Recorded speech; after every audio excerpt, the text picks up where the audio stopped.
comment vont les terrines de guêpes? Aujourd'hui dans cette vidéo, nous revoilà pour un repas de redneck. Qu'est-ce que le chef va nous préparer aujourd'hui? Aujourd'hui nous sommes partis pour faire une bonne daube de maison. Une daube provençale, remasterisée à ma façon. Car il y a des choses que j'aime pas dedans comme le clou de girofle. Moi je le mets pas, on y viendra après. Pour faire une bonne daube, qu'est-ce qu'il va vous falloir? L'ingrédient principal évidemment c'est la viande. Viande de bœuf, de préférence ou de taureau. Les morceaux que j'ai choisis, du bourguignon et de la gîte de bœuf que j'ai fait tremper 24 heures au préalable dans le vin avec un assaisonnement maison. J'ai rajouté du thym et du romarin. On la découpera après en petits carrés. Il va vous falloir un gros oignon, de l'échalote, de l'ail, du cembé, du poivre, du thym, du romarin, 1,5 kg de carottes pour 4 personnes. En ce qui concerne le vin que j'ai utilisé pour faire tremper la viande, j'ai utilisé du Côtes-du-Rhône. Je vais réutiliser un Côtes-du-Rhône de ma région pour la cuisson. Avant d'aller plus loin dans cette vidéo, j'ai été accompagné par un artisan du coin, un artisan boulanger, la caserne à pain à Boucher, 26 790. Je vous mets une photo maintenant.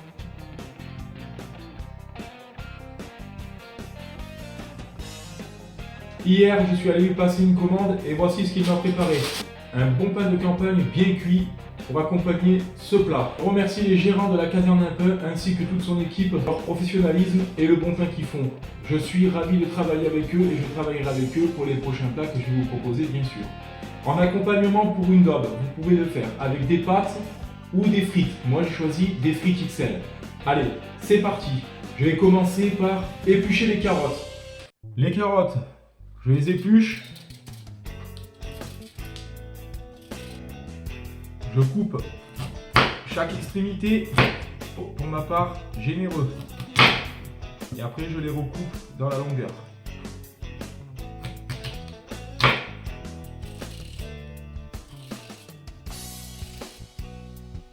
D'ailleurs, est-ce que tu le savais? Pour les plus aguerris, un économe, il peut couper des deux côtés. Normalement, tu peux t'en servir comme ça. Dans un sens comme dans l'autre. Et ça va plus vite. Moi, je sais que je n'ai pas encore la technique. Je réserve les carottes, la partie du pleur, l'oignon. Normalement, il vous en faut deux gros. Un que vous allez émincer, l'autre que vous allez piquer les clous de girofle. Moi, j'aime pas les clous de girofle, je m'en mets qu'un. Donc, c'est parti pour un éminçage d'oignon.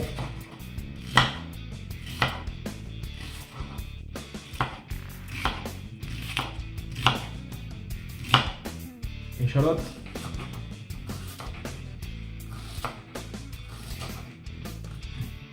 Oignon, échalote, j'ai rajouté une deuxième échalote, je réserve 3 gousses d'ail coupées en deux de leurs germes. Je passe à la découpe de la viande. Des petits morceaux. Une belle gîte de bœuf, du bourguignon et encore de la gîte. On se retrouve avec les yeux pleins de larmes à cause de l'oignon pour vous dire on passe en cuisine, c'est parti les amis. Une marmite en fonte de préférence, là c'est pas le cas, je l'ai en inox. Mettez votre thermostat de votre gazinière sur 6, 3 cuillères à soupe d'huile d'olive pour commencer. Les oignons et l'échalote.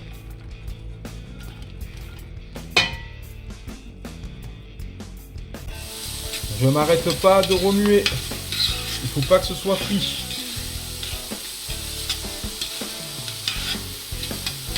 Une fois que ça c'est fait, je rajoute ma viande.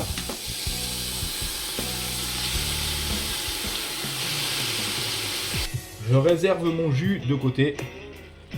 Et je viens mélanger constamment jusqu'à ce que la viande soit légèrement saisie. Voilà. Bien faire prendre toutes les faces. Donc là, ça va être de la daube bien généreuse parce que les morceaux sont gros. Normalement, dans la daube provençale, il y a des lardons. Moi, je ne les mets pas. Je veux vraiment garder le côté bœuf. Une fois que toute la viande a pris, je verse mon vin de cuisson. J'ajoute mes carottes.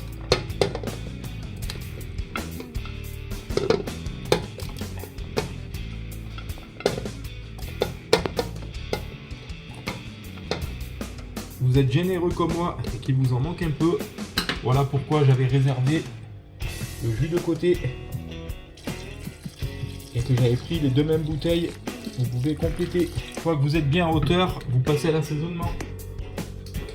Du poivre,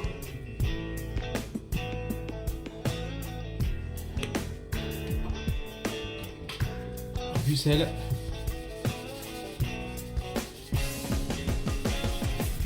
Du romarin et du thym.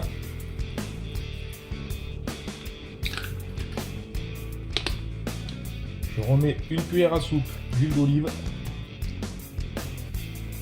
Mon ail. Je fais monter à ébullition et une fois que ça bout, je descends le feu à 3 et je laisse cuire pendant 3 heures. On se retrouve tout à l'heure quand le plat est cuit. Nous en sommes à la moitié de la cuisson. Je vais pouvoir ajouter un cube de bœuf. Je réserve une demi-heure avant la fin de la cuisson parce qu'on va faire saisir la sauce pour pas qu'elle soit trop liquide. Donc un écumoire, je mets tout de côté. On va faire saisir la sauce. Pour éviter les grumeaux. Voilà. Et pas plus de 2 cuillères à soupe de farine. Regardez-moi cette texture généreuse.